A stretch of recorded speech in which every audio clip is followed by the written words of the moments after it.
आखिरी फैसला करने के लिए ये बात। अब हजूर ने बहस मुबासा किया तो वो ना माने, भाई मुबाइला कर लो। तो उन्होंने मुबाइले के लिए क्या किया, वक़्त मुकर्रर हुआ, बाहर निकले। अल्लाह के रसूल सल्लल्लाहु अलैहि वसल्लम इस शान से जा रहे हैं कि आप कि एक तरफ इमाम हसन है और एक दफा इमाम हुसैन है। हजरत फातिमा और हजरत अली भी आपके साथ हैं। आप बाहर निकले खुले मैदान में।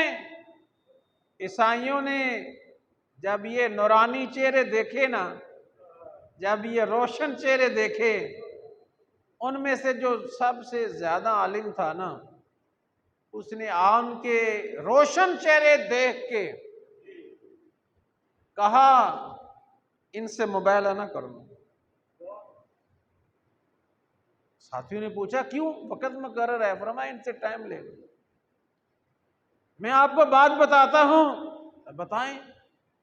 उसने कहा मैंने इतने रोशन चेहरे पहले कभी नहीं देखे।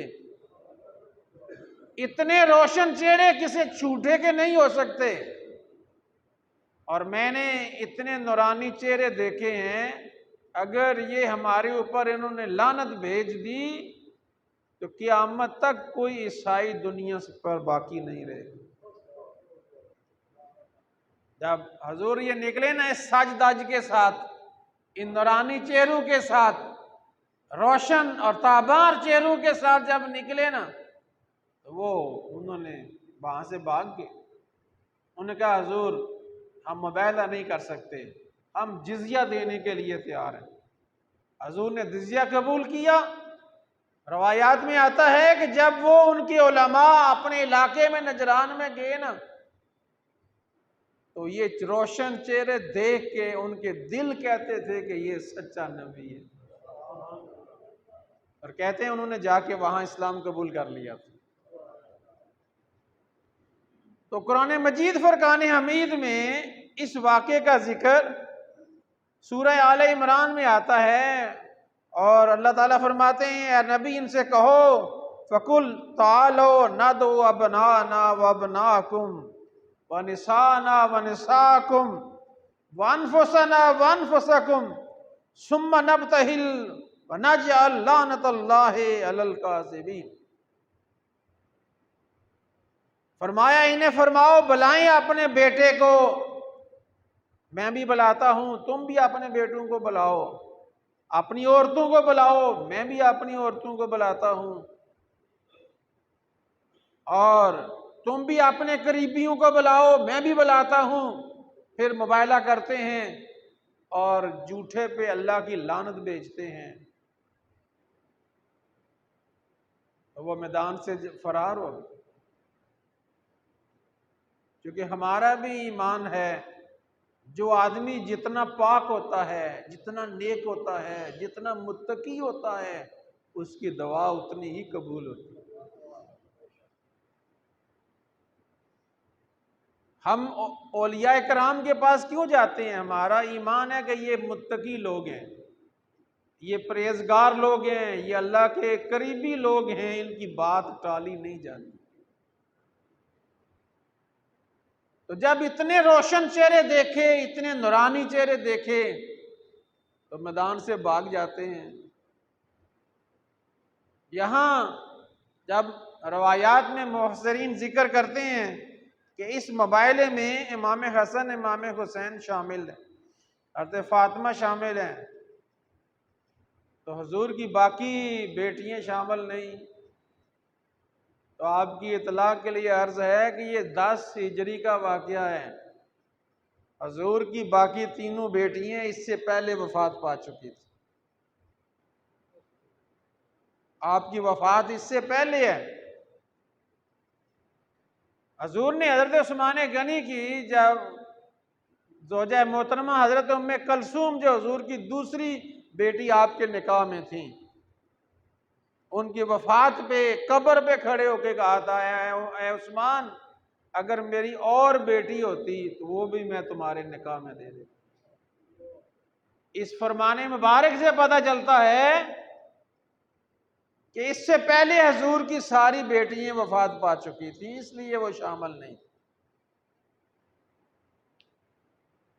और हजूर सल्लल्लाहु अलैहि वसल्लम ने इन्हीं पाकीज़ा नफूस कुदसिया के बारे में फरमाया, अल्लाह हाउलाए अहले बैती, ए अल्लाह ये मेरी अहले बैत में से है।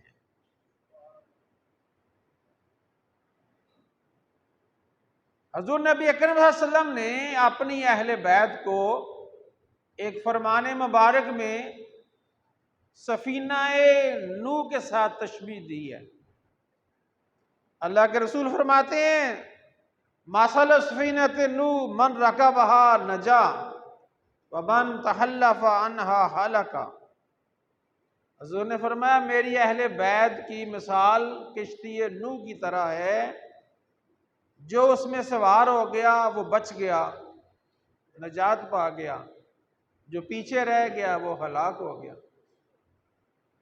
नूह अलैहिस्सलाम ने जब 950 साल तबलीग की, लोगों ने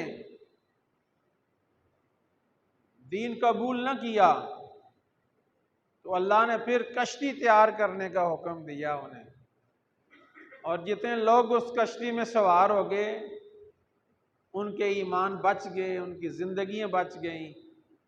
और इसके बाद तूफान नूह आया, कोई एक भी बाकी नहीं बचा।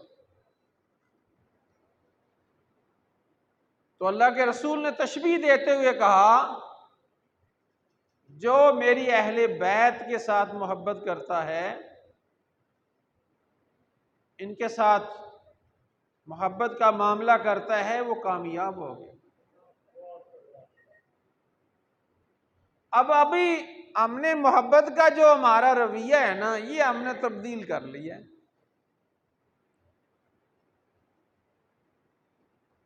मोहब्बत क्या है? अगर आप किसी से मोहब्बत करते हैं तो सबसे पहले नजर आता है इसको फलां शेख से मोहब्बत है, वो पूरी कोशिश करता है कि मैं अपने शेख के अक्स नजर आऊं,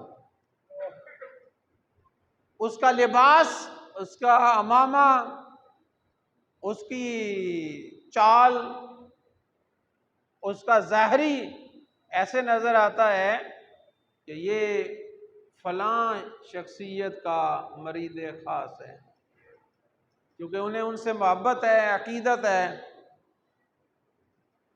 फिर मोहब्बत का दूसरा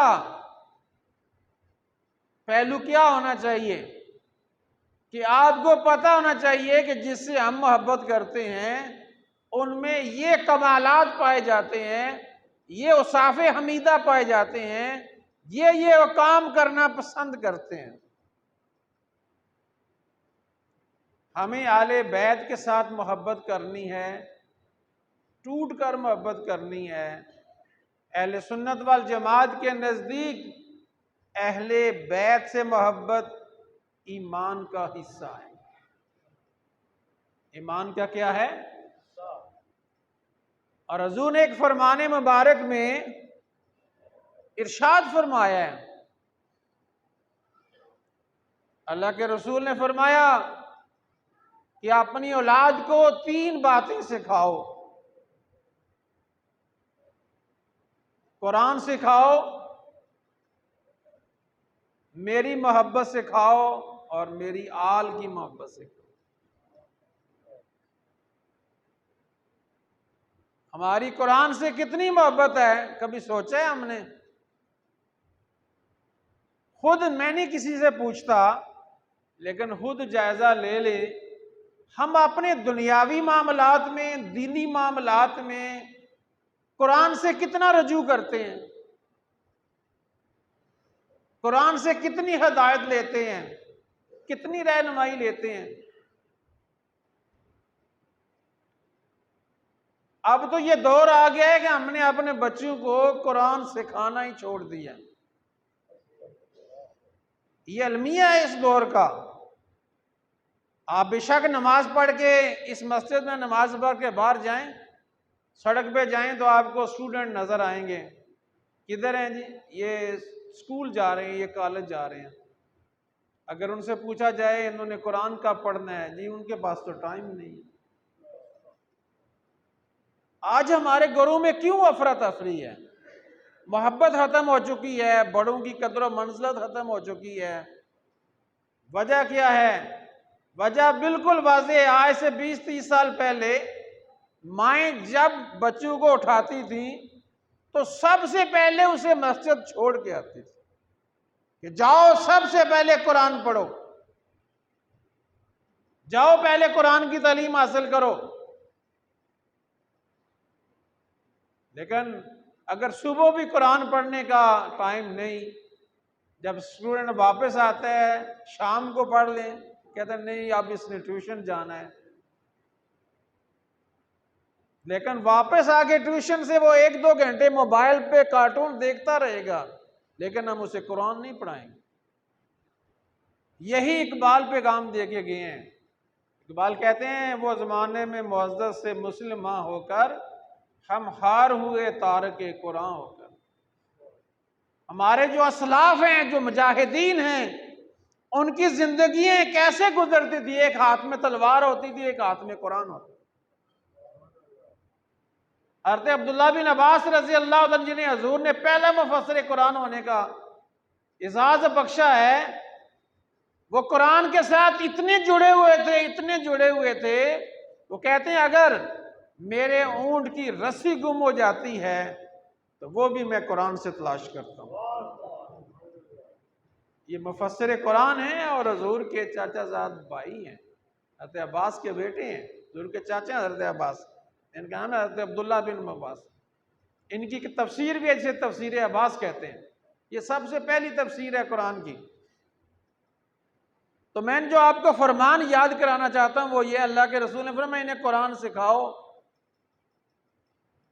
और आए आले पाक में से देख लें, एक शख्स अपने बेटे को अमीरुल मोमिनीन हजरत अली रज़ी अल्लाह तआला अन्हु की खिदमत में उसने लाया और पेश किया और आपसे मशवरा तलब किया और फरमाया हजूर फरमाएं कि मैं इस बेटे को क्या तालीम दूं। हजूर की हाल से मोहब्बत करने वालों गौर से सुनो। उन्होंने कहा जाओ जाके इसे कुरान का इल्म सिखाओ। इतने लोग आपसे रुजू करते थे इल्म सीखने के लिए, आपने कहा जाओ जाके इसे कुरान सिखाओ। कुछ अरसा उसने कुरान सिखाया तो वो वापस आया, फिर अमीरुल मोमिनीन अली रज़ी अल्लाह के पास आए, बाबे मदीनातुल इल्म, आप शहर इल्म के दरवाजा हैं, आप बताएं आपके कहने पे हमने कुरान का इल्म सिखा दिया, बताएं इन्हें और क्या इल्म सिखाएं।